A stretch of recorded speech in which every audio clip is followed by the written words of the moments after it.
Hey guys, আসসালামু আলাইকুম। কেমন আছো তোমরা সবাই? আশা করছি অনেক ভালো আছো। তো ওয়েলকাম তোমাদেরকে আমার রান্নাঘরে। আজকে আমি তোমাদেরকে ফিশারি থেকে নিয়ে আসা বোয়াল মাছের ভুনা করে দেখাবো। তো আশা করছি তোমাদের আজকের আমার এই ভিডিওটি ভালো লাগবে। তো গাইস, ভিডিওটি না টেনে পুরোটা দেখবে।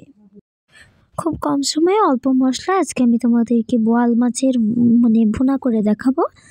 তো চলো দেখে আসি কিভাবে তৈরি করতে হবে। আর দেখো এই মাছটা কতটা সুন্দর, লাল একদম হলুদ হলুদ বলতে পারো। লেজটা কত সুন্দর, মাথাটাও কতটা সুন্দর।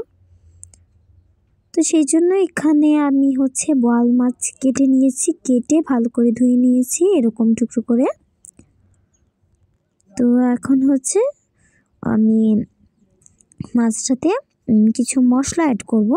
তো তার জন্য এখানে আমি দিয়ে দেব 2 চা চামচ পরিমাণ লাল মরিচের গুঁড়ো,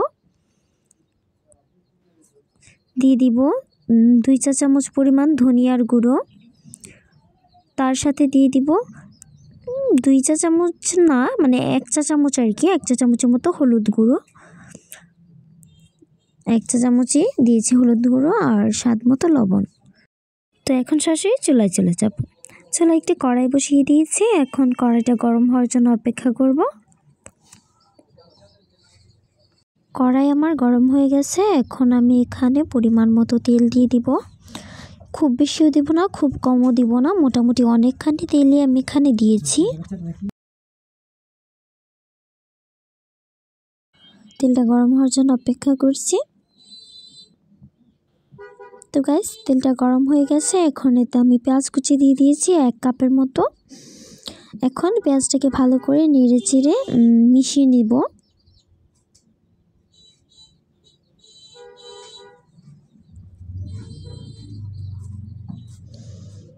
মিশিয়ে নেব ভুল বলেছি, দুঃখিত।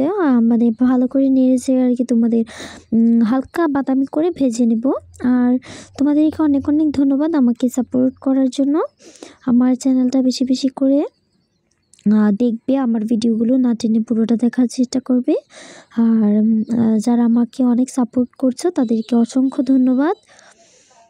আশা করছি এভাবেই তোমরা আমাকে আরও সাপোর্ট করে যাবে। তোমরা সাপোর্ট করলে আমি তোমাদেরকে আরও এরকম নিত্য দিনের প্রত্যেক দিনই নতুন নতুন ভিডিও দিব।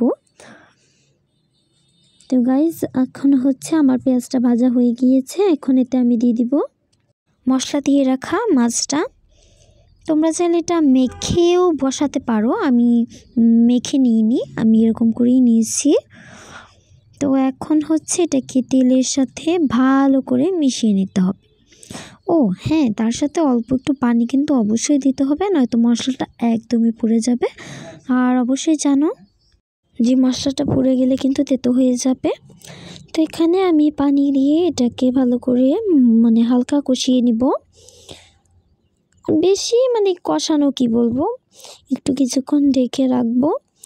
তো কিছুক্ষণ পর ঢাকনা খুলে যখন এরকম বলক আসবে আর কি, ফুটতে থাকবে, তখন এখানে একটু বেশি করে পানি দিয়ে দিব এরকম করে।